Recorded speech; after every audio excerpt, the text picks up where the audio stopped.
ಜ್ವರದಿಂದ ಒಂಟಿಯಾಗಿ ಬೆಳೆದಿದ್ದ ಸುರಭಿಗೆ ಫೋನ್ ತಂದು ಕೊಡ್ತಾಳೆ ವಾರ್ಡನ್. ತನ್ನನ್ನು ಯಾರು ಫೋನಲ್ಲಿ ಕರೀತಿದ್ದಾರೆ ಅಂತ ಫೋನ್ ಕಿವಿಗೆ ಹಚ್ಕೊಂಡು ಹಲೋ ಅಂದ ಸುರಭಿಗೆ ಆ ಕಡೆಯಿಂದ ರಂಜಿನಿ ಧ್ವನಿ. ಹಲೋ ಸುರಭಿ ಅಂತ ಕೇಳಿಸಿದ ಕೂಡಲೇ ಶಾಕ್ ಆಯಿತು. ಆಶ್ಚರ್ಯದಲ್ಲಿರೋ ಸುರಭಿ ಏನು ಮಾತಾಡ್ತಿದ್ದಾಗ ಹಲೋ ಹಲೋ ಇದೆಯಾ ಸುರಭಿ, ಅರಿ ಓಕೆ ಅಂದ್ಲು ರಂಜಿನಿ. ಇದೀನಕ್ಕ, ಈ ನಂಬರ್ ನಿನಗೆ ಹೇಗೆ ತಿಳಿತು ಅಂತ ನೀರಸವಾಗಿ ಕೇಳಿದ್ಲು ಸುರಭಿ. ಮನಸ್ಸಿದ್ರೆ ಮಾರ್ಗ ಇರುತ್ತೆ, ಮಾತಾಡ್ಬೇಕು ಅಂದ್ಕೊಂಡ್ರೆ ನಂಬರ್ ಸಿಗುತ್ತೆ. ಆಹಾ ಬಲೆ ಹೇಳಿದೆ ಅಲ್ವಾ ಅಂತ ನಗ್ತಾ ಅಂದ್ಲು ರಂಜಿನಿ. ಹೌದಕ್ಕ ಚೆನ್ನಾಗಿ ಹೇಳಿದೆ ಅಂದ್ಲು ಸುರಭಿ. ಅದಿರಲಿ ನಿನ್ನ ಧ್ವನಿ ಯಾಕೆ ಆಗಿದೆ ಅಂತ ಕೇಳಿದ್ಲು. ಸ್ವಲ್ಪ ಜ್ವರ ಇದೆ ಅದಕ್ಕೆ ಅಂತ ಹೇಳಿದ್ಲು ಸುರಭಿ. ಓಹ್ ಮತ್ತೆ ಹಾಸ್ಪಿಟಲ್ಗೆ ಹೋಗಿದ್ಯಾ ಅಂತ ಕೇಳಿದ್ಲು ರಂಜಿನಿ. ಇಲ್ಲಕ್ಕ, ಈಗ ತಾನೇ ವಾರ್ಡನ್ ಟ್ಯಾಬ್ಲೆಟ್ಸ್ ಕೊಟ್ಟರು, ಅದನ್ನು ತೊಗೊಂಡಿದ್ದೀನಿ, ಈಗ ಸ್ವಲ್ಪ ಪರವಾಗಿಲ್ಲ ಅಂತ ಅಂದ್ಲು ಸುರಭಿ. ಸರಿ, ನಾನು ಈ ದಿನ ಫ್ರೀಯಾಗಿ ಇದ್ದೀನಿ, ಒಂದು ಅರ್ಧ ಗಂಟೆ ನೀನು ಹಾಸ್ಟೆಲ್ ಹತ್ರ ಬರ್ತೀನಿ, ರೆಡಿಯಾಗಿರು, ಹಾಸ್ಪಿಟಲ್ಗೆ ಹೋಗಿ ಬರೋಣ ಅಂದ್ಲು ರಂಜಿನಿ. ಆ ಮಾತಿಗೆ ಸ್ವಲ್ಪ ಮುಜುಗರದಿಂದ ಬೇಡ ಬಿಡಕ್ಕ, ಈಗ ಪರವಾಗಿಲ್ಲ, ಟ್ಯಾಬ್ಲೆಟ್ಸ್ ತೊಗೊಂಡ್ಮೇಲೆ ಸೆಟ್ ಆಯಿತು ಅಂದ್ಲು ಸುರಭಿ. ಹೌದಾ ಸರಿ, ಒಂದು ಸಲ ಬಂದು ನೋಡಿ ಹೋಗ್ತೀನಿ, ನೀನು ಕೆಳಗೆ ಬಾ ಅಂತ ಹೇಳಿ ಫೋನ್ ಕಟ್ ಮಾಡಿದ್ಲು ರಂಜಿನಿ. ಆಗಲೇ ಸ್ವಲ್ಪ ಜ್ವರ ಕಡಿಮೆ ಆಗಿ ಹಾಲು ಕುಡ್ದಿದ್ರಿಂದ ನಿರಾಳವಾಗಿದ್ದ ಸುರಭಿ ಸ್ವಲ್ಪ ಹೊತ್ತು ಬಿಟ್ಟು ಮುಖ ತೊಳ್ಕೊಂಡು ಕೆಳಗೆ ಬಂದಳು. ಆನಂತರ 5 ನಿಮಿಷಕ್ಕೆ ಅಲ್ಲಿಗೆ ಬಂದ ರಂಜಿನಿ ಈಗ ಹೇಗಿದೆ ಸುರಭಿ ಅಂತ ಹಣೆ ಮೇಲೆ ಕೈ ಇಟ್ಟು ಕೇಳಿದ್ಲು. ಸ್ವಲ್ಪ ಸುಧಾರಿಸಿದೆ ಅಕ್ಕ ಅಂತ ನೀರಸವಾಗಿ ನಕ್ಕು ಹೇಳಿದ್ಲು. ಇಷ್ಟು ಸಡನ್ನಾಗಿ ಜ್ವರ ಯಾಕೆ ಬಂತು, ನಡೆದ ವಿಷಯದ ಬಗ್ಗೆ ಜಾಸ್ತಿ ಯೋಚನೆ ಮಾಡ್ತಿದ್ಯಾ ಅಂತ ಕೇಳಿದ್ಲು ರಂಜಿನಿ. ಅದೇನಿಲ್ಲ, ಆದರೆ ಸ್ವಲ್ಪ ಹೆದರಿದ್ದೆ ಅಲ್ವಾ, ಆ ಎಫೆಕ್ಟ್ ಅಂದ್ಕೊಳ್ತೀನಿ ಅಂದ್ಲು ಸುರಭಿ. ಓಕೆ, ಮತ್ತೆ ನಿಮ್ಮ ಪೇರೆಂಟ್ಸ್ಗೆ ಫೋನ್ ಮಾಡಬಾರ್ದಿತ್ತಾ, ಇಷ್ಟು ಹುಷಾರಿಲ್ದಿದ್ದಾಗ ಇಲ್ಲಿ ಯಾಕೆ, ಮನೆಗೆ ಹೋದ್ರೆ ಒಳ್ಳೇದಲ್ವಾ ಅಂದ್ಲು. ಪರವಾಗಿಲ್ಲ ಅಕ್ಕ, ಈಗಾಗಲೇ ನಿನ್ನೆ ಈ ದಿನ ಕಾಲೇಜ್ ಮಿಸ್ ಆಗಿದೆ, ಮತ್ತೆ ಮನೆಗೆ ಹೋದರೆ ನಾನು ಓದು ಹಿಂದೆ ಬೀಳುತ್ತೆ. ಅಸಲಿಗೆ ನಾನು ಇತ್ತೀಚೆಗಷ್ಟೇ ಕಾಲೇಜ್ ಬದಲಾಯಿಸಿ ಇಲ್ಲಿಗೆ ಬಂದೆ, ಈಗಾಗಲೇ ಬಹಳ ಕಷ್ಟ ಆಗ್ತಿದೆ ಅಂತ ಹೇಳಿದ್ಲು ಸುರಭಿ. ಹಾಗೆ ಅಂದ್ಕೊಂಡ್ರೆ ಹೇಗೆ, ಮೊದಲು ಆರೋಗ್ಯ ನೋಡ್ಕೊಳ್ಬೇಕಲ್ವಾ. ಆ ಮಾತಿಗೆ ಸುರಭಿ ಒಂದು ಕ್ಷಣ ಮೌನವಾಗಿಬಿಟ್ಲು. ಅವಳ ಕಣ್ಣಲ್ಲಿ ಯಾವುದೋ ನೋವು ಕಾಣಿಸ್ತಿದೆ, ಆದರೆ ಅದನ್ನು ಹೊರಗೆ ಬರೋದಕ್ಕೆ ಬಿಡ್ತಿಲ್ಲ ಅಂತ ಗಮನಿಸಿದ ರಂಜಿನಿ ಅವಳು ಭುಜದ ಮೇಲೆ ಕೈ ಹಾಕಿ, ಏನಾದರೂ ಪ್ರಾಬ್ಲಮ್ ಇದೆಯಾ ಸುರಭಿ, ನಿನಗೆ ಇಷ್ಟ ಇದ್ದರೆ ನನ್ನ ಹತ್ರ ಹಂಚ್ಕೋ, ನಿನ್ನ ಪ್ರಾಬ್ಲಮ್ ನಾನು ತೀರಿಸ್ತೇ ಇರಬಹುದು, ಆದರೆ ನಿಂಗೆ ಸ್ವಲ್ಪ ನೆಮ್ಮದಿ ಸಿಗಬಹುದು ಅಂದ್ಲು. ಆ ಮಾತಿಗೆ ಸಣ್ಣದಾಗಿ ನಕ್ಕು. ತೊಂದರೆ ಏನಿಲ್ಲಕ್ಕ, ಆದರೆ ನಿಜ ಹೇಳಬೇಕಂದ್ರೆ ನನಗೆ ಮನೆಗೆ ಹೋಗೋಕೆ ಇಷ್ಟ ಇಲ್ಲ. ಮಮ್ಮಿ ಮನೆಯಲ್ಲಿಲ್ಲ, ಬಿಸ್ನೆಸ್ ಕೆಲಸದ ಮೇಲೆ ಮುಂಬೈಗೆ ಹೋಗಿದ್ದಾಳೆ, ನಾಳೆ ಇಲ್ಲಿಗೆ ಬರ್ತೀನಿ ಎಂದಿದ್ದಾರೆ. ಇನ್ನು ಡ್ಯಾಡಿಗೆ ನಮ್ಮ ಜೊತೆ ಕಳೆಯೋದಕ್ಕೆ ಸಮಯ ಇರೋದಿಲ್ಲ, ಇದ್ದರೂ ಕಳೆಯೋದಿಲ್ಲ. ಇನ್ನು ನಾನಿಲ್ಲಿ ಇದ್ರೆ ಏನು, ಮನೆಯಲ್ಲಿದ್ದರೆ ಏನು, ದೊಡ್ಡ ವ್ಯತ್ಯಾಸ ಏನೂ ಇರಲ್ಲ ಅಂದ್ಲು ನಿರಾಸೆಯಿಂದ. ಆ ಮಾತಿನಿಂದ ಸುರಭಿಯ ಪರಿಸ್ಥಿತಿಯನ್ನು ಅರ್ಥ ಮಾಡ್ಕೊಳ್ತಾ, ಓಹೋ ಅಂದರೆ ಇವಳ ಪೇರೆಂಟ್ಸ್ ಇಬ್ಬರು ಹಣ ಗಳಿಸೋದ್ರಲ್ಲಿ ಬ್ಯುಸಿಯಾಗಿದ್ದು ಮಕ್ಕಳನ್ನು ಗಮನಿಸ್ತಿಲ್ಲ ಅಂತ ಅರ್ಥ. ಈ ಲೆಕ್ಕದಲ್ಲಿ ಸುರಭಿಗೆ ಅಸಲಿಗೆ ಅಮ್ಮ ಅಪ್ಪನ ಪ್ರೀತಿಯ ಬಗ್ಗೆ ತಿಳಿದಿರಲಿಕ್ಕಿಲ್ಲ ಅಂತ ಅಂದ್ಕೊಂಡ ರಂಜನಿಗೆ ಸ್ವಲ್ಪ ಬೇಸರ ಆಯಿತು. ಅದಕ್ಕೆ ಒಂದು ಕ್ಷಣ ಯೋಚಿಸಿ, ಸರಿ ಹಾಗಿದ್ರೆ ನಮ್ಮ ಮನೆಗೆ ಹೋಗೋಣ ಬಾ ಅಂತ ಕೇಳಿದ್ಲು ರಂಜಿನಿ. ಅಯ್ಯೋ ಬೇಡ ಬಿಡಕ್ಕ, ಇಲ್ಲೇ ಇರ್ತೀನಿ ಅಂದ್ಲು. ಏನು ಪರವಾಗಿಲ್ಲ ಬಿಡು, ನಮ್ಮ ಮನೇಲಿ ಅಮ್ಮ ಒಬ್ಬರೇ ಇರ್ತಾರೆ, ನಿನಗೇನು ತೊಂದರೆ ಆಗಲ್ಲ. ಈ ನೈಟ್ ನಿನಗಾಗಿ ಅಮ್ಮ ಬಿಸಿ ಬಿಸಿಯಾಗಿ ಏನಾದರೂ ಸೂಪ್ ಮಾಡ್ತಾರೆ, ಅದು ತೊಗೊಂಡ್ರೆ ಫುಲ್ ರಿಲ್ಯಾಕ್ಸ್ ಆಗ್ತೀಯಾ. ಇನ್ನು ನಾಳೆ ಬೆಳಗ್ಗೆ ಜ್ವರ ಸೆಟ್ ಆದರೆ ಅಲ್ಲಿಂದಲೇ ನೀನು ಕಾಲೇಜ್ಗೆ ಹೋಗಬಹುದು ಅಂದ್ಲು. ಅದಕ್ಕೆ ಪ್ರಸ್ತುತ ತನಗೂ ಈಗ ಯಾರಾದರೂ ಜೊತೆಗಿದ್ದರೆ ಚೆನ್ನಾಗಿರುತ್ತೆ ಅಂತ ಅನಿಸಿದ್ರಿಂದ ಸುರಭಿ ಸರಿ ಅಕ್ಕ ಬರ್ತೀನಿ ಅಂತ ಹೇಳಿ ವಾರ್ಡನ್ ಹತ್ರ ಪರ್ಮಿಷನ್ ತೊಗೊಂಡು ಒಂದು ಬಟ್ಟೆಯನ್ನು ಕಾಲೇಜ್ ಬ್ಯಾಗ್ನಲ್ಲಿ ಇಟ್ಕೊಂಡು ರಂಜಿನಿ ಜೊತೆ ಹೊರಟಳು. ದಾರಿಯ ಮಧ್ಯದಲ್ಲಿ ಅಕ್ಕ ಕೇಳೋದೇನೆ ಮರೆತುಬಿಟ್ಟೆ, ನಿನಗೆ ಈ hostel address warden phone number ಹೇಗೆ ಸಿಕ್ತು ಅಂತ ಕೇಳಿದ್ಲು ಸುರಭಿ. ಇದೇನಾದರೂ ಅಷ್ಟೊಂದು ರಹಸ್ಯವಾ, ಕಂಡುಹಿಡಿಯೋಕ್ಕಾಗದೇ ಇರೋಕೆ. ಲಾಸ್ಟ್ ಟೈಮ್ ನಿನ್ನನ್ನು ಈ ಹಾಸ್ಟೆಲ್ ಹತ್ರವೇ ಡ್ರಾಪ್ ಮಾಡಿದ್ವು ಅಲ್ವಾ, ಅದಕ್ಕೆ ನೀನು ಇಲ್ಲೇ ಇದೆಯಾ ಅಂತ ಗೊತ್ತು. ನಿನ್ನ ಹತ್ರ ಫೋನಿಲ್ಲ, ಅದಕ್ಕೆ ನಿನ್ನ ಜೊತೆ ಮಾತಾಡಬೇಕಂದ್ರೆ ನೀನು ವಾರ್ಡನ್ಗೆ ಕಾಲ್ ಮಾಡಬೇಕು. ಗೂಗಲ್ನಲ್ಲಿ ಸರ್ಚ್ ಮಾಡಿದ್ರೆ ಈ ಹಾಸ್ಟೆಲ್ ಡೀಟೇಲ್ಸ್ನಲ್ಲಿ ಕಾಂಟ್ಯಾಕ್ಟ್ ಡೀಟೇಲ್ಸ್ ಸಿಕ್ಕಿದ್ವು, ತಕ್ಷಣ ಕಾಲ್ ಮಾಡಿದೆ. ಅಂದಹಾಗೆ ಈ ದಿನಗಳಲ್ಲಿ ಒಂದು ನಂಬರ್ ಕಂಡು ಹಿಡಿಯೋದು ಚಿಟಿಕೆಯಲ್ಲಾಗೋ ಕೆಲಸ ಅಲ್ವಾ, ಅದಕ್ಕಷ್ಟು ಆಶ್ಚರ್ಯ ಪಡೋದು ಏನಿದೆ, ಸಿಂಪಲ್ ಆಗಂದ್ಲು ರಂಜಿನಿ. ನಿಜಾನೇ ಬಿಡು, ಆದರೆ ನಿನಗೆ ನನ್ನ ಜೊತೆ ಮಾತಾಡಬೇಕಂತ ಯಾಕೆ ಅನ್ನಿಸ್ತು ಅಂತ ಕೇಳಿದ್ಲು ಸುರಭಿ. ನಿಜ ಹೇಳಾ ಸುಳ್ಳು ಹೇಳ ಅವಳ ಕಡೆ ಸೀರಿಯಸ್ ಆಗಿ ನೋಡ್ತಾ ಕೇಳಿದ್ಲು ರಂಜಿನಿ. ಆ ಮಾತಿಗೆ ಸುರಭಿ ಒಂದು ಕ್ಷಣ ಯೋಚಿಸಿ, ಮೊದಲು ನಿಜ ಹೇಳು ಆಮೇಲೆ ಸುಳ್ಳು ಹೇಳು ಅಕ್ಕ ಅಂತ ಕೇಳಿದ್ಲು. ಆ ಉತ್ತರಕ್ಕೆ ರಂಜಿನಿ ನಕ್ಕು, ಬುದ್ಧಿವಂತೆ ನೀನು. ಸರಿ ಹಾಗಾದರೆ ಕೇಳು, ನಿಜ ಏನಂದರೆ ಈ ದಿನ ನಾನು ಆಫೀಸ್ಗೆ ರಜೆ ಹಾಕ್ಬಿಟ್ಟೆ. ಸೊ ಖಾಲಿಯಾಗಿದ್ದು ಏನು ಮಾಡಬೇಕಂತ ಯೋಚಿಸಿದಾಗ ನೀನು ನೆನಪಾದೆ. ಸರಿ ಒಂದು ಸಲ ಮಾತಾಡೋಣ ಅಂತ ಕಾಲ್ ಮಾಡಿದೆ ಅಷ್ಟೇ, ಮತ್ತೇನಿಲ್ಲ ಅಂತ ಹೇಳಿದ್ಲು. ಓಹೋ ಹಾಗಿದ್ರೆ ಈಗ ಸುಳ್ಳು ಹೇಳು ಅಂತ ಕೇಳಿದ್ಲು ಸುರಭಿ. ಓಕೆ, ಆ್ಯಕ್ಚುಲಾಗಿ ನೀನು ಮಿನಿಸ್ಟರ್ ಮಗಳಲ್ವಾ, ಸೊ ನೀನು ಸೀಕ್ರೆಟ್ಸ್ ಎಲ್ಲ ತಿಳ್ಕೊಂಡು ನಿನ್ನನ್ನು ಕಿಡ್ನ್ಯಾಪ್ ಮಾಡಿ ನಿಮ್ಮ ಡ್ಯಾಡಿಯನ್ನು ಬ್ಲ್ಯಾಕ್ ಮೇಲ್ ಮಾಡೋಣ ಅಂತ ಪ್ಲ್ಯಾನ್ ಮಾಡಿದ್ದೆ. ಅದಕ್ಕೆ ನನ್ನ ಜೊತೆ ಮಾತಾಡೋಣ ಅಂತ ಕಾಲ್ ಮಾಡಿದೆ, ಆದರೆ ನೀನೇನೋ ಜ್ವರ ಬಂದು ಮಲಗಿದೆಯಾ. ಸೊ ಪ್ಲ್ಯಾನ್ ಚೇಂಜ್ ಮಾಡಿ ಈ ನೈಟ್ಗೆ ನಮ್ಮ ಮನೇಲಿ ಇರೋದಕ್ಕೆ ಬಾ ಅಂತ ಕರ್ಕೊಂಡು ಹೋಗಿ ನಿನ್ನನ್ನು ಕಿಡ್ನ್ಯಾಪ್ ಮಾಡ್ತೀನಿ ಅಂತ ಹೇಳಿದ್ಲು. ಆ ಮಾತಿಗೆ ಒಂದು ಕ್ಷಣ ಅವಳ ಕಡೆ ಅನುಮಾನದಿಂದ ಭಯದಿಂದ ನೋಡಿದ ಸುರಭಿ. ಅಷ್ಟರಲ್ಲಿ ನಕ್ಬಿಟ್ಟು, ಅಕ್ಕ ನೀನು ಸುಳ್ಳು ಮಾತ್ರ ನಿಜ ಅಂತ ನಂಬೋ ಹಾಗಿದೆ ಅಂದ್ಲು. ಮತ್ತು ಇನ್ನೇನು, ನಾನು ಸುಳ್ಳು ಹೇಳಿದ್ರು ಗೋಡೆ ಕಟ್ಟಿದ ಹಾಗೆ ಗಟ್ಟಿಯಾಗಿ ಹೇಳಿಬಿಡ್ತೀನಿ ಅಂತ ಹೆಮ್ಮೆಯಿಂದ ಹೇಳಿದ್ಲು ರಂಜನಿ. ಅದರಷ್ಟರಲ್ಲೇ ಬೆಳಿಗ್ಗೆ ತನ್ನ ಸುಳ್ಳನ್ನು ಕಂಡುಹಿಡಿದು ಮನೆ ತನಕ ಬಂದ ರುದ್ರನನ್ನು ನೆನಪು ಮಾಡಿಕೊಂಡು, ನಾನು ಸುಳ್ಳು ಚೆನ್ನಾಗಿ ಹೇಳ್ತೀನಿ, ಆದರೆ ತಕ್ಷಣ ಸಿಕ್ಕಾಕ್ಕೊಳ್ತೀನಿ. ಮುಖ್ಯವಾಗಿ ನಮ್ಮ ಬಾಸ್ ರುದ್ರ ಅವರಂತೂ ಕ್ಷಣದಲ್ಲಿ ಹಿಡಿದು ಬಿಡ್ತಾರೆ ಅಂದ್ಲು. ನಿಮ್ಮ ಬಾಸ್ ಅಂದರೆ ಮೊನ್ನೆ ನನ್ನ ಡ್ರಾಪ್ ಮಾಡಿದ ಸರ್ ಅಲ್ವಾ, ಅವ್ರು ಬಹಳ ಒಳ್ಳೆಯವರಕ್ಕ ಅಂದ್ಲು. ಆ ಮಾತು ಕೇಳಿ ಒಂದೇ ಸಮನೆ ಬಾಯಿ ಬಿಟ್ಟು, ಈ ಮಾತು ಹೇಳಿದ ಮೊದಲ ವ್ಯಕ್ತಿ ನೀನೇ ಅಂದ್ಲು ರಂಜನಿ. ಯಾಕೆ ಅವ್ರಿಗೇನಾಗಿದೆ ಅಕ್ಕ, ಮೊನ್ನೆ ನೋಡಿದೆ ಅಲ್ವಾ, ಅಷ್ಟು ಬ್ಯಾಡಾಗೇನು ಅನ್ನಿಸ್ಲಿಲ್ಲ ಅಂದ್ಲು. ಆಹಾಹಾ, ನೀನು ಆ ಮಿಲ್ಕಿ ಫೇಸ್ ನೋಡಿ ಮೋಸ ಹೋದೆ ತಂಗಿ. ಅವನು ನಾಗರಹಾವ್ ಥರ ಕಾಣೋ ಅವು, ಅಮೂಲ್ ಬೇಬಿ ಥರ ಕಾಣೋ ಅಹಂಕಾರಿ. ಈಗೋಗೆ ಕೇರ್ ಆಫ್ ಅಡ್ರೆಸ್, ಅವನ ಬಗ್ಗೆ ನಿನಗೆ ತಿಳಿಯೋದು ಬಿಡು ಅಂದ್ಲು ರಂಜನಿ. ಆ ಮಾತುಗಳನ್ನೆಲ್ಲ ಕೇಳಿ ಅವಳು ತನ್ನ ಬಾಸ್ ಮೇಲೆ ಎಷ್ಟು ಫ್ರಸ್ಟ್ರೇಟ್ ಅಂತ ಅರ್ಥ ಮಾಡಿಕೊಂಡು ಸಣ್ಣದಾಗಿ ನಕ್ಕದ್ಲು ಸುರಭಿ. ಇನ್ನೊಂದು ಕಡೆ ಡಿನ್ನರ್ ಮಾಡ್ತಿರೋ ವೀರ ಹತ್ರ ಕೂತಿರೋ ಅನ್ಸೂಯ, ವೀರ ರೆಸ್ಟೋರೆಂಟ್ ಒಂದು ಪ್ಲೇಸ್ ನೋಡಿದ್ದೀನಿ, ಎಲ್ಲ ಓಕೆ ಆಗಿದೆ, ಬೇಕಾದ ಫರ್ನಿಚರ್ ಎಲ್ಲ ತರಿಸಿದ್ದೀನಿ, ಓಪನಿಂಗ್ ಆಗಿ ಎಲ್ಲ ಸಿದ್ಧ, ನೀನು ಒಂದು ಸಲ ಬಂದು ನೋಡ್ತೀಯಾ ಅಂತ ಕೇಳಿದ್ಲು. ಈಗ ಬರಲ್ಲ, ಓಪನಿಂಗ್ ದಿನ ಬರ್ತೀನಿ, ಉಳಿದಿದ್ದೆಲ್ಲ ನೀನೇ ನೋಡ್ಕೊ ಅಂದ ವೀರ. ಸರಿ, ನಾನು ಈವ್ನಿಂಗ್ ಶಾಪಿಂಗ್ ಹೋಗಬೇಕು, ಕನಿಷ್ಠ ಅಲ್ಲಿಗಾದರೂ ನನ್ನ ಜೊತೆ ಬರ್ತೀಯಾ ಇಲ್ವಾ ಅಂತ ಕೇಳಿದ್ಲು. ಈಗ ಶಾಪಿಂಗ್ ಯಾಕೆ ಅಂತ ಕೇಳಿದ ವೀರ, ನಮ್ಮ ರೆಸ್ಟೋರೆಂಟ್ ಓಪನ್ ಮಾಡುವಾಗ ನಮ್ಮಿಬ್ಬರಿಗೂ ಹೊಸ ಬಟ್ಟೆ ಬೇಕಲ್ವಾ ಅಂದ್ಲು. ಆ ಮಾತಿಗೆ ಅವಳನ್ನ ಹತ್ತಿರ ಕರೆದ ವೀರ ಏನು ಹೇಳ್ತಾನು ಅಂತ ಹತ್ರ ಹೋದ್ಲು ಅನ್ಸೂಯ. ನಿನಗೆ ಗೊತ್ತಾ, ನೀನು ಈ ತರಹೇವಾರಿ ಸೀರೆಗಳನ್ನ ಉಟ್ಟಾಗ ರಂಗುರಂಗಿನ ಡ್ರೆಸ್ ಹಾಕೋಣಕ್ಕಿಂತ ಅಸಲಿಗೆ ಬಟ್ಟೆ ಇಲ್ದಿದ್ರೆ ತುಂಬ ಚೆನ್ನಾಗಿರ್ತೀಯ. ಹಾಗಿರುವಾಗ ಸಾವಿರಾರು ರೂಪಾಯಿ ಹಾಕಿ ಬಟ್ಟೆ ಕೊಳ್ಳೋದು ಅಗತ್ಯವೇ? ಕೊಂಡ್ರೆ ನಾನು ಜೊತೆಗೆ ಬರೋದು ಬೇಕಾ ಅಂತ ಮೆಲ್ಲ ಕೇಳಿದ ವೀರ. ಆ ಮಾತಿಗೆ ಸಣ್ಣದಾಗಿ ನಕ್ಕ ಅನ್ಸೂಯ, ನಿಲ್ಲಿಸ್ತೀಯ ನೀನು ನಿನ್ನ ಮಾತುಗಳನ್ನ, ನೀನು ಮುಂದೆ ಇದ್ದರೆ ಅವೆಲ್ಲ ಬೇಕಾಗಿಲ್ವೇನೋ, ಆದರೆ ಹೊರಗೆ ಬೇಕಲ್ವಾ ಅಂದ್ಲು. ಬೇಕಿದ್ರೆ ನೀನು ಹೋಗಿ ತೊಗೊಂಡು ಬಾ, ನನಗೇನು ಬೇಡ, ನಾನು ಹೀಗೆ ಬರ್ತೀನಿ ಅಂದ ವೀರ. ಎಂಥ ಮನುಷ್ಯ ಮಾರಾಯ ನೀನು, ಅಸಲಿಗೆ ಯಾವುದ್ರ ಮೇಲೂ ಇಂಟ್ರೆಸ್ಟ್ ಇರುತ್ತೆ ನಿನಗೆ? ಚೆನ್ನಾಗಿ ರೆಡಿ ಆಗಲ್ಲ, ಡ್ರೆಸ್ಸುಗಳ ಮೇಲೆ ಇಂಟ್ರೆಸ್ಟ್ ಇಲ್ಲ, ಬಾಡಿ ನೋಡ್ಕೊಳ್ಳಲ್ಲ, ಇನ್ನೇನು ಮಾಡ್ತೀಯಾ ಅಂತ ಕೇಳಿದ್ಲು ಅನ್ಸೂಯ. ನನ್ನ ಬಾಡಿ ನೋಡ್ಕೊಳ್ಳೋಕ್ಕೆ ನೀನು ಇದೆಯಲ್ಲ, ಆದರೂ ನನಗೆ ಯಾವುದರ ಮೇಲೆ ಇಂಟ್ರೆಸ್ಟ್ ಇಲ್ಲ ಅಂತೀಯಾ? ನಿನ್ನ ಮೇಲೆ ಇಂಟ್ರೆಸ್ಟ್ ಇದೆಯಲ್ಲ, ಬಹುಶಃ ನಿನ್ನ ಮೇಲೆ ನನಗಿರೋ ಇಂಟ್ರೆಸ್ಟ್ ಯಾರಿಗೂ ಯಾವುದರ ಮೇಲೂ ಇರಲಿಕ್ಕಿಲ್ಲ ಅನ್ನೋದು ತಾನು ತಿಂತಿದ್ದ ನತ್ತುತ್ತನ ಅನ್ಸೂಯ ಬಾಯಿ ಹತ್ರ ತಂದ ವೀರ. ಆ ತುತ್ತನ ತಗೊಂಡ ಅನ್ಸೂಯ, ಅಬ್ಬಬ್ಬ ದೊಡ್ಡ ವಿಷಯ, ಆ ಇಂಟ್ರೆಸ್ಟ್ ಇರೋ ಒಂದರ ಮೇಲೆ ಮಾತ್ರ ಇದೆಯಾ ಏನು? ಆ ರಂಜನಿ ಮೇಲೆ ಕೂಡ ಇದೆಯಲ್ಲ ಅಂದ್ಲು ಅನ್ಸೂಯ. ಅವಳ ಮೇಲೂ ಇರೋ ಇಂಟ್ರೆಸ್ಟ್ ಬೇರೆಯೇ ಇದೆ, ಆ ಇಂಟ್ರೆಸ್ಟ್ ನೀನು ತಿಳಿಯಲ್ಲ ಅಂದ ವೀರ. ಆ ಇಂಟ್ರೆಸ್ಟ್ ಏನು ಅಂತ ನನಗೂ ಹೇಳ್ಬಹುದಲ್ವಾ ಅಂತ ಮೂತಿ ತಿರುಗಿಸಿದ್ಲು ಅನ್ಸೂಯ. ತಿಳಿಬೇಕಾದ ದಿನ ಬಂದಾಗ ತಿಳಿಯುತ್ತೆ ಬಿಡು, ಇಷ್ಟಕ್ಕೂ ರೆಸ್ಟೋರೆಂಟ್ ಓಪನಿಂಗ್ ಯಾವಾಗ ಅಂತ ಕೇಳಿದ ವೀರ. ಸರಿಯಾಗಿ ಇಂದಿನಿಂದ ಇನ್ನು 3 ದಿನ ಇದೆ ವೀರ, ಆ ದಿನ ಮಾತ್ರ ಸ್ವಲ್ಪ ರೆಸ್ಟೋರೆಂಟಿಗೆ ಬಂದು ಕೆಲಸ ನೋಡ್ಕೊ, ಈಗಾಗಲೇ ಇವೆಲ್ಲ ನೋಡಿ ನೋಡಿ ನಾನು ಸುಸ್ತಾಗಿದ್ದೀನಿ ಅಂದ್ಲು ಅನ್ಸೂಯ. ನೀನು ಎಷ್ಟು ಸುಸ್ತಾದರೂ ನಿನ್ನನ್ನು ರೀಚಾರ್ಜ್ ಮಾಡೋದಕ್ಕೆ ನಾನಿದ್ದೀನಲ್ವಾ ಅಂತ ಕಣ್ಣು ಹೊಡೆದ ವೀರ.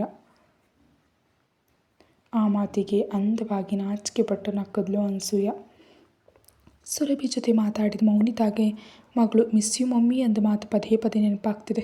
ಆದ್ದರಿಂದ ಅವಳಿಗೆ ಅಲ್ಲಿ ಇರೋದಕ್ಕೆ ಮನಸ್ಸಿಲ್ಲ, ಆದರೆ ಈಗ ಅವಳು ಅಲ್ಲಿಂದ ಹೋಗೋದಕ್ಕೂ ಆಗಲ್ಲ.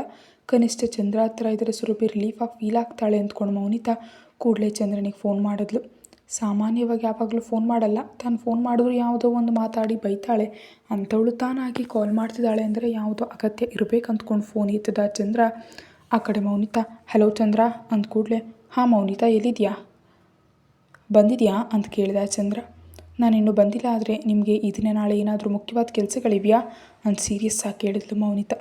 ಇಂಪಾರ್ಟೆಂಟ್ ಅಂದರೆ ಇವೆ, ಜನರ ಮನುಷ್ಯ ಅಲ್ವೇ, ಇರೋದೇ ಹೇಗಿರುತ್ತೆ, ಕ್ಷೇತ್ರದಲ್ಲಿ ಕೆಲವು ಮೀಟಿಂಗ್ಸ್ ಇವೆ, ಏನಾದರೂ ಅರ್ಜೆಂಟಾ, ನೀನು ಕ್ಯಾನ್ಸಲ್ ಮಾಡು ಅಂದರೆ ಮಾಡ್ತೀನಿ, ನೋ ಪ್ರಾಬ್ಲಮ್ ಅಂದ ಚಂದ್ರ. ನಾಳೆ ಮೀಟಿಂಗ್ಸ್ ಕ್ಯಾನ್ಸಲ್ ಮಾಡೋದು ಏನು ಬೇಡ, ಆದರೆ ಸುರಭಿಗೆ ಜ್ವರ ಬಂದಿದೆ, ನಾನು ಈ ದಿನ ಬರೋದಕ್ಕಾಗ್ತಿಲ್ಲ, ನಾಳೆ ಈವ್ನಿಂಗ್ ನೇರವಾಗಿ ಬೆಂಗಳೂರಿಗೆ ಬರ್ತೀನಿ, ನಿಮ್ಗೆ ಈ ದಿನ ಫ್ರೀ ಇದ್ದರೆ ಒಂದು ಸಲ ಹೋಗಿ ಸುರಭಿಯನ್ನು ನೋಡಿ ವಾಪಸ್ ಬನ್ನಿ, ಅವಳಿಗೆ ಸ್ವಲ್ಪ ಸಮಾಧಾನ ಆಗುತ್ತೆ ಅಂತ ಹೇಳಿದ್ಲು ಮೌನಿತಾ. ಅಯ್ಯೋ, ಸುರಭಿಗೆ ಜ್ವರ ಬಂದಿದೆಯಾ, ನಮ್ಮ ಹತ್ತಿರದಿಂದ ಇಂದು ದೂರ ಹೋಗೋದು ಮಗು ಈಗ ದೂರ ಹೋಗಿದ್ದಾಳೆ ನೋಡು, ಜ್ವರ ಬಂದೇ ಬಿಡ್ತು, ಅದಕ್ಕೆ ನಾನು ಅವಳನ್ನ ಕಳಿಸ್ಬೇಡ ಅಂತ ಹೇಳಿದೆ, ನೀವಿಬ್ಬರು ಆ ಮಾತು ಕೇಳಿದ್ರಾ ಅಂತ ಕೋಪದಿಂದ ಹೇಳ್ದ ಚಂದ್ರ. ಈಗ ಅದು ವಿಷಯ ಅಲ್ಲ ಚಂದ್ರ, ಸುರಭಿಗೆ ಜ್ವರ ಬಂದಿದೆ ಅದು ವಿಷಯ, ಅದ್ರ ಜೊತೆ ರಾತ್ರಿ ಸುರಭಿ ಮೊಬೈಲ್ ಮಿಸ್ ಆಗಿದೆ, 1-2 ಗಂಟೆವರೆಗೆ ಅವಳು ಕಾಂಟ್ಯಾಕ್ಟ್ಗೆ ಬರಲಿಲ್ಲ, ಎಷ್ಟು ಟೆನ್ಷನ್ ಪಡ್ತಾ ನಿಮಗೆ ಕಾಲ್ ಮಾಡಿದ್ರೆ ನೀವು ಫುಲ್ ಕುಡ್ದೇನೇನೋ ಮಾತಾಡಿದ್ರಿ, ನಿಮಗೆ ಅಸಲಿಗೆ ಜವಾಬ್ದಾರಿ ಅನ್ನೋದಿದೆಯಾ, ನನ್ನ ಇನ್ಫ್ಲೂಯೆನ್ಸ್ ಬಳಸಿ ಸುರಭಿಯನ್ನು ಕಾಂಟ್ಯಾಕ್ಟ್ ಮಾಡಿದೆ ಅಂದ್ಲು ಮೌನಿತಾ. ಅಸಲಿಗಿದೆಲ್ಲ ಯಾಕೆ, ಸುರಭಿ ನಮ್ಮ ಜೊತೆ ಇಲ್ದಿದ್ರೆ ಇಷ್ಟು ಟೆನ್ಷನ್ ಇರಲ್ಲ ಅಲ್ವಾ, ಇಬ್ಬರು ಸೇರಿ ಸೆಕ್ಯೂರಿಟಿನ ಕೂಡ ಬೇಡ ಅಂದ್ರಿ, ಈಗ ಇವೆಲ್ಲ ಮಾತಾಡಿದ್ರೆ ಹೇಗೆ ಅಂದ ಚಂದ್ರ. ಅವನ ಮಾತುಗಳಿಗೆ ಅಸಹನೆ ಪಡ್ತಾ, ಈಗ ಅವೆಲ್ಲ ಮಾತಾಡೋ ಸಮಯ ಅಲ್ಲ, ಮೊದಲು ನೀವು ಅರ್ಜೆಂಟಾಗಿ ಬೆಂಗಳೂರಿಗೆ ಹೋಗಿ ಸುರಭಿ ಜೊತೆ ಸ್ವಲ್ಪ ಸಮಯ ಕಳೆದು ಬನ್ನಿ ಅಂತ ಹೇಳಿದ್ಲು. ಈಗ ಬೆಂಗಳೂರು ಅಂದರೆ ಸ್ವಲ್ಪ ಕಷ್ಟ, ನನಗೆ CA ಜೊತೆ ಮೀಟಿಂಗ್ ಇದೆ, ಅದು ಆದಮೇಲೆ ಏನಾದರೂ ಫ್ಲೈಟ್ಸ್ ಇದ್ದರೆ ಹೋಗ್ತೀನಿ, ಇಲ್ದಿದ್ರೆ ನಾಳೆ ಬೆಳಿಗ್ಗೆ ಹೋಗ್ತೀನಿ ಅಂದ. ಇನ್ನು ಆ ಮಾತಿನಿಂದ ಬೇರೇನು ಮಾತಾಡೋ ಆಸಕ್ತಿ ಇಲ್ಲದ ಮೌನಿತಾ ಕೂಡಲೇ ಕಾಲ್ ಕಟ್ ಮಾಡಿದ್ಲು. ಆಮೇಲೆ ಚಂದ್ರ ಆಲೋಚಿಸ್ತಾ, ಇದೇನಿದು ರಾತ್ರಿ ನಾನು ಕಾಲ್ ಮಾಡಿದೆ ಅಂತಾಳೆ, ಯಾವಾಗ ಕಾಲ್ ಮಾಡಿದ್ಲು, ನನಗೇನು ನೆನಪಿಲ್ವಲ್ಲ ಅಂದ ತಕ್ಷಣ ಮೊಬೈಲ್ ತೆಗೆದು ಕಾಲ್ ಲಿಸ್ಟ್ ನೋಡ್ದ. ಅದರಲ್ಲಿ ಹಿಂದಿನ ರಾತ್ರಿ ಲಾಸ್ಟ್ ಕಾಲ್ ಮೌನಿತಾ ಮಾಡಿದ್ದಿತ್ತು. ನಿಜವಾಗಿಯೂ ಮಾಡಿದಾಳೆ. ನನಗೆ ಅಮಲಿನಲ್ಲಿ ಏನು ನೆನಪಿಲ್ಲ ಅನಿಸುತ್ತೆ. ಇರಲಿ, ಮೊದಲು ಒಂದು ಸಲ ಸುರಭಿ ಜೊತೆ ಮಾತಾಡೋಣ ಅಂತ ಅಂದ್ಕೊಂಡು ಸುರಭಿ ಮೊಬೈಲ್ಗೆ ಕಾಲ್ ಮಾಡ್ದ. ಅದು ಸ್ವಿಚ್ ಆಫ್ ಬಂತು. ಕೂಡಲೇ ಹಾಸ್ಟೆಲ್ ವಾರ್ಡನ್ಗೆ ಕಾಲ್ ಮಾಡ್ದ. ಅವಳು ಇಷ್ಟರಲ್ಲಿ ಸುರಭಿಯ ಫ್ರೆಂಡ್ ಬಂದು ಅವಳನ್ನ ಕರ್ಕೊಂಡು ಹೋಗಿದ್ದಾಳೆ ಅಂತ ಹೇಳಿದ್ರಿಂದ, ಪರವಾಗಿಲ್ಲ ಯಾರೊಬ್ಬ ಫ್ರೆಂಡ್ ಜೊತೆ ಇದ್ದಾಳಲ್ವ, ಸಾಧ್ಯವಾದರೆ ನೈಟ್ ಅಥವಾ ನಾಳೆ ಬೆಳಿಗ್ಗೆ ಹೋಗಿ ಅವಳನ್ನ ನೋಡಿಬರಬಹುದು ಅಂತ ತನ್ನ ಕೆಲಸದಲ್ಲಿ ಮಗ್ನನಾದ ಚಂದ್ರ. ಅದೇ ಸಮಯದಲ್ಲಿ ರುದ್ರ ಮನೆಗೆ ಹೋಗುವಷ್ಟರಲ್ಲಿ ಇಡೀ ಮನೆ ಸೈಲೆಂಟ್ ಆಗಿದೆ. ಎಲ್ಲರೂ ಎಲ್ಲಿಗೆ ಹೋದ್ರು ಅಂದ್ಕೊಳ್ಳುತ್ತಲೇ ರೂಮ್ಗೆ ಹೋದ ರುದ್ರ. ಸ್ವಲ್ಪ ಹೊತ್ತಿಗೆ ಫ್ರೆಶ್ ಆಗಿ ಬಂದರು. ಯಾರೂ ಕಾಣದಿದ್ದರಿಂದ ಅನುಮಾನಗೊಂಡು ವಸುಂಧರಾಗೆ ಕಾಲ್ ಮಾಡ್ದ. ಆ ಕಡೆ 2 ರಿಂಗ್ಸ್ ಆಗುವಷ್ಟರಲ್ಲಿ ಕಾಲ್ ಎತ್ತಿದ ವಸುಂಧರಾ ಹೇಳಿದ ವಿಷಯ ಕೇಳಿ ಶಾಕ್ ಆದ ರುದ್ರ. ನಾನು ಈಗಲೇ ಬರ್ತಿದ್ದೀನಿ ಅನ್ನೋದ ತಕ್ಷಣ ಮನೆಯಿಂದ ಹೊರಟ. ಮನೆಗೆ ಬಂದ ರುದ್ರನಿಗೆ ಮನೆಯಲ್ಲಿ ಯಾರೂ ಕಾಣದಿದ್ದರಿಂದ ತಾಯಿಗೆ ಫೋನ್ ಮಾಡಿದ ವಿಷಯವನ್ನು ತಿಳ್ಕೊಂಡು ತಕ್ಷಣ ಹಾಸ್ಪಿಟಲ್ಗೆ ಹೊರಟ. ಮಮ್ಮಿ ಏನಾಯಿತು, ಹಾಸ್ಪಿಟಲ್ಗೆ ಯಾಕೆ ಅಂತ ಕೇಳ್ತಾ ರುದ್ರ. ತಾತ ಮೆಟ್ಟಿಲಿನಿಂದ ಕೆಳಗೆ ಬಿದ್ರು ಕಣೋ, ಬಹಳ ಪೆಟ್ಟು ಬಿದ್ದಿದೆ.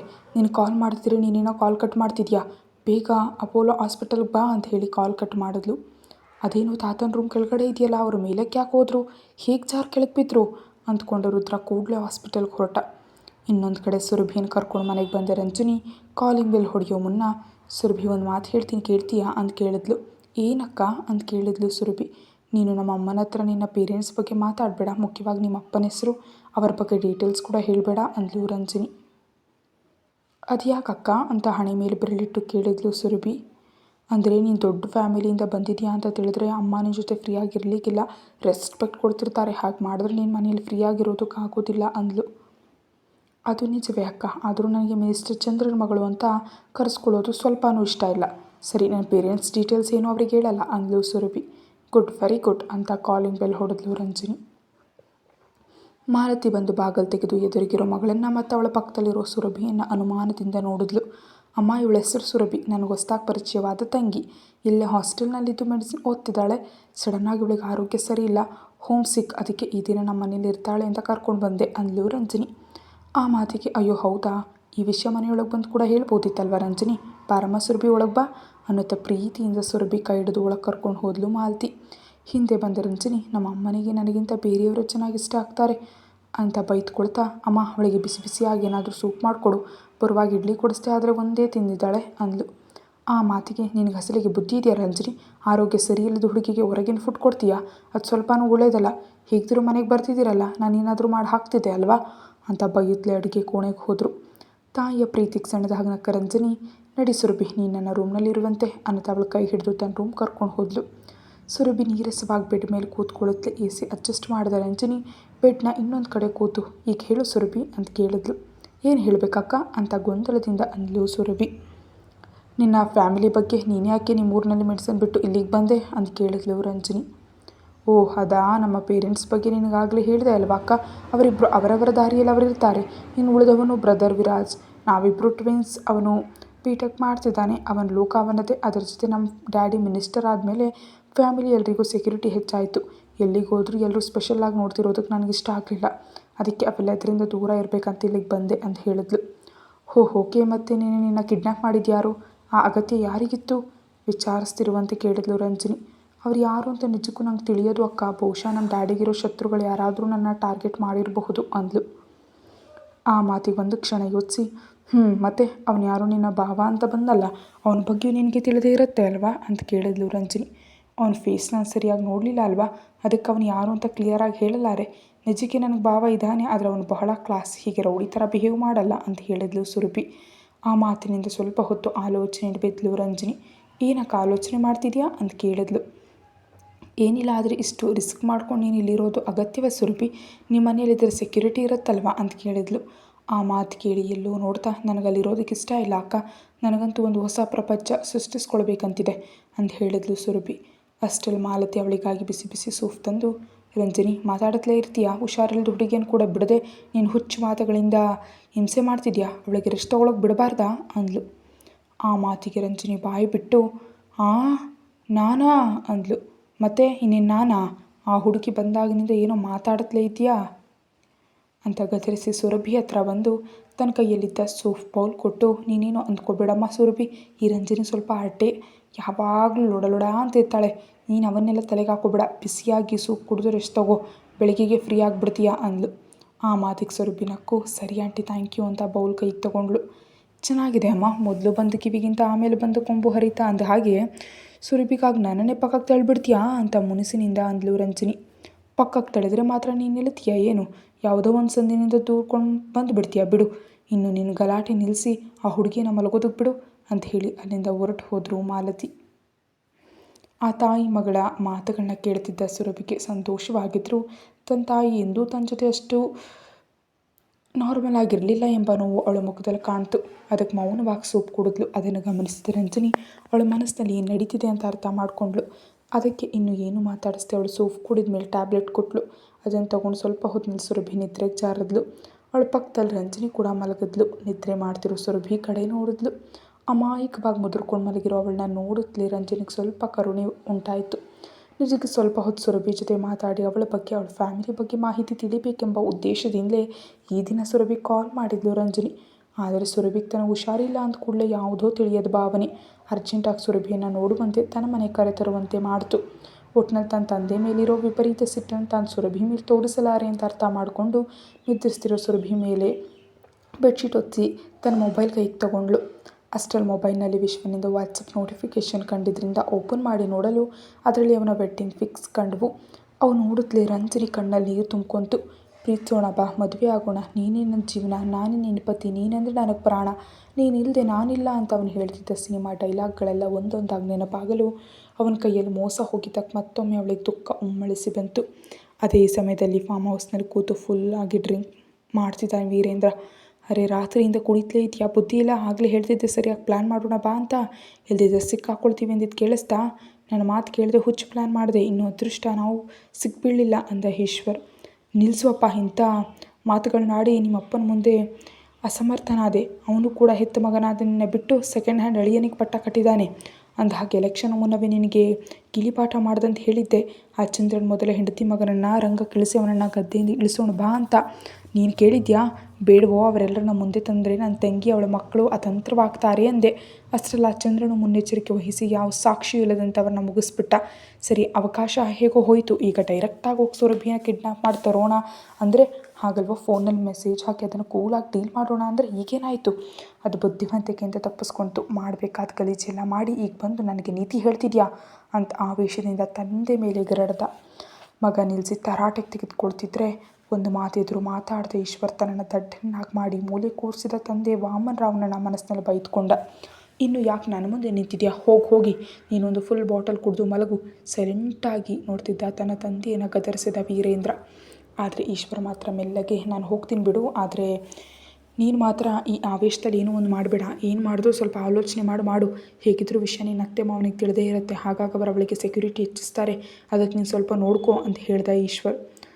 ಕೊಟ್ಟ ಚೂರು ಪಾರು ಸಲಹೆಗಳು ಸಾಕು, ಹೋಗಿ ಕೆಲಸ ನೋಡ್ಕೋ, ನನ್ನ ಪ್ಲ್ಯಾನ್ಸ್ ನಾನು ಮಾಡ್ಕೊಳ್ತೀನಿ ಅಂತ ಕಿರಿಕಿರಿಯಿಂದ ಅಂದ. ಅದರಿಂದ ಇನ್ನೇನು ಹೇಳಿದ್ರು ಮಗ ಕೇಳಲ್ಲ ಅಂತ ಅರ್ಥವಾದ ಈಶ್ವರ್ ಸೈಲೆಂಟಾಗಿ ಅಲ್ಲಿಂದ ಹೊರಟು ಹೋದ. ಆಮೇಲೆ ಗ್ಲಾಸ್ನಲ್ಲಿದ್ದ ಡ್ರಿಂಕನ್ನು ಒಂದೇ ಸಮನೆ ಕುಡಿದ ವೀರೇಂದ್ರ, ನಂಗೆ ಸಿಗಬೇಕಾದ ಪದವಿಗಾಗಿ ಎಷ್ಟು ದೂರ ಬೇಕಾದರೂ ಹೋಗ್ತೀನಿ. ಸುರಭಿ, ನೀನು ನಂಗೆ ಸಿಕ್ಕರೆ ಸರಿ, ಇಲ್ದಿದ್ರೆ ನೀನು ಒಡ ಹುಟ್ಟಿದ ಆ ವಿರಾಜನನ್ನು ಕೊಂದು ಈ ಕುಟುಂಬಕ್ಕೆ ನಾನೇ ರಾಜಕೀಯ ಉತ್ತರಾಧಿಕಾರಿ ಆಗ್ತೀನಿ ಅಂತ ಕೋಪದಿಂದ ಅಂದ್ಕೊಂಡ. ಇನ್ನೊಂದು ಕಡೆ ರುದ್ರ ಹಾಸ್ಪಿಟಲ್ಗೆ ಹೋಗುವಷ್ಟರಲ್ಲಿ ವಸುಂಧರಾ ನೋವಿನಿಂದ ಕೂತಿದ್ರು.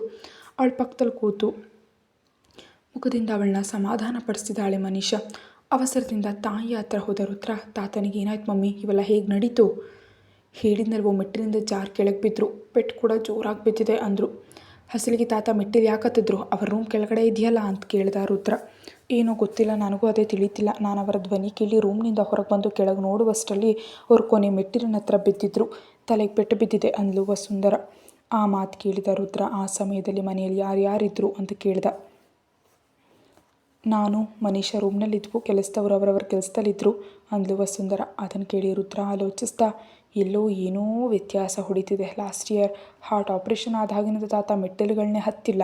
ಹಾಗಿರುವಾಗ ಈ ದಿನ ಮೆಟ್ಟಿಲು ಯಾಕೆ ಹತ್ತಾರೆ, ಹೇಗೆ ಕೆಳಗೆ ಬೀಳ್ತಾರೆ ಅಂದ್ಕೊಳ್ತಾ ಅಲ್ಲೇ ಇದ್ದ ಮನೀಷಾ ಕಡೆ ಅನುಮಾನದಿಂದ ನೋಡ್ದ.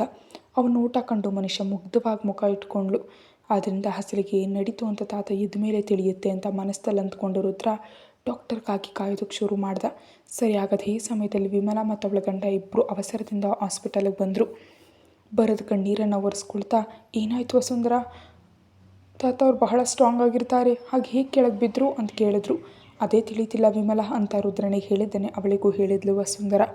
ಎಲ್ಲವನ್ನು ಕೇಳಿದ ವಿಮಲಾ ತಕ್ಷಣ ಮನೀಷಾ ಕಡೆ ನೋಡಿದ್ಲು. ತಾಯಿಯ ನೋಟದಿಂದ ತಪ್ಪಿಸ್ಕೊಳ್ಳೋದಕ್ಕೆ ದಿಕ್ಕಿಗಳನ್ನು ನೋಡೋದಕ್ಕೆ ಶುರು ಮಾಡಿದ್ಲು ಮನೀಷಾ. ಅದಕ್ಕೆ ಮಗಳನ್ನು ಅನುಮಾನದಿಂದ ನೋಡ್ತಾ, ಅಮ್ಮೋ ನೋಡ್ತಿದ್ರೆ ಇವಳೇ ಏನೋ ಮಾಡಿದಾಗಿದೆ. ಈ ವಿಷಯ ಈ ರುದ್ರ ಅಥವಾ ವಸುಂಧರಾಗೆ ತಿಳಿದ್ರೆ ಇನ್ನೇನಾದರೂ ಉಂಟಾ, ನಮ್ಮನ್ನು ಭೂಮಿ ಮೇಲೆ ಇರೋದಕ್ಕೆ ಬಿಡ್ತಾರಾ ಅಂತ ಟೆನ್ಷನ್ ಪಡೋದಕ್ಕೆ ಶುರು ಮಾಡಿದ್ಲು ವಿಮಲಾ. ಅಷ್ಟರಲ್ಲಿ ಡಾಕ್ಟರ್ ಹೊರಗೆ ಬಂದರು. ಅದನ್ನು ಕಂಡ ರುದ್ರ ತಕ್ಷಣ ಅವ್ರ ಹತ್ರ ಹೋಗಿ, ಡಾಕ್ಟರ್, ನಮ್ಮ ತಾತ ಅವರಿಗೆ ಹೇಗಿದೆ ಅಂತ ಕೇಳಿದ. ಕತೆ ಮುಂದುವರಿಯುತ್ತೆ.